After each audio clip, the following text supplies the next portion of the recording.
Mas você é o comunicador.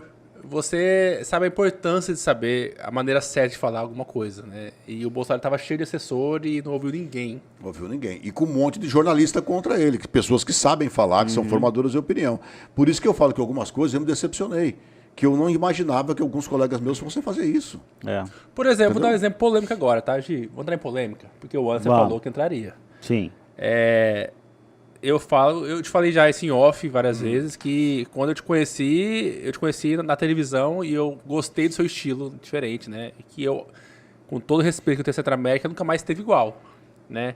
Mas esse tempo atrás, o Catani é o que fala bobeira aqui no Mato Grosso, né? É nosso amigo, já teve programa várias vezes, gente. Muito amigo Adoro nosso, o Catani, companheiro. mas ele é polêmico. E teve um cara da Centro América, o Thiago Terciotti, que deu uma lavada dele ao vivo, mas muito militante a lavada dele.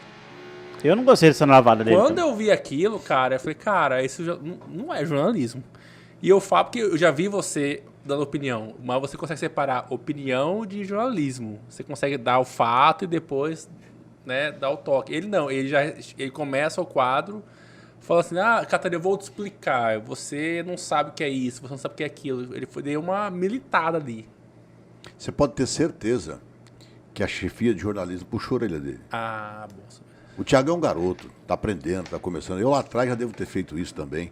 A gente se empolga na hora de falar e às vezes a gente não quer falar aquilo, mas acaba saindo errado. Ele é um garoto, trabalhei com ele, é um garoto inteligentíssimo, aplicadíssimo. Eu não vi o comentário dele, mas se é nessa linha, você pode ter certeza que quando ele saiu do estúdio, o chefe deve ter chamado ele e falado, Thiago, faz favor aqui, vamos conversar. Deve ter conversado com ele. Porque ele é um garoto muito bem intencionado. Mas quando você está inflamado por tudo isso que a gente está vivendo aí, a gente acaba, às vezes, deixando de dar a notícia. Porque você imagina, se eu não fosse um jornalista experiente, eu fui chamado de genocida. Imagina, verdade. Meu Deus do céu. Né? Fui chamado de genocida. Fui chamado de antivacina. Mas eu não era genocida e não era antivacina. Eu estava dando uma informação que todo mundo tinha medo de dar. E eu não tinha, porque eu passei por aquilo. E ninguém podia me questionar. E sua obrigação é essa como jornalista. Certo? E ninguém podia me questionar. Por que você está falando uma besteira? Não, eu passei isso, gente. E eu fui tratado com isso. É verdade. Então você não vem me questionar, não, porque eu passei por esse procedimento. E aí, quem é que ia me contradizer? Podiam até querer me contradizer. É outra coisa. Então, por isso que eu falo, você se empolga. Então, no caso do Thiago, se vocês não conhecem, vocês vão conhecer, ele é um garoto. Garoto que está começando na carreira, que está e deve ter... Legal, a gente podia trazer ele aqui, né? Legal. Quem já trouxe aqui de lá, Gi? De lá, Já trouxe Elias Neto, Marina. Ou você acho que Anderson é o terceiro. Não, teve o... Tá até hoje, o... Caramba. Lembro de... Não, Gi, que tá até hoje, que cobre a Assembleia.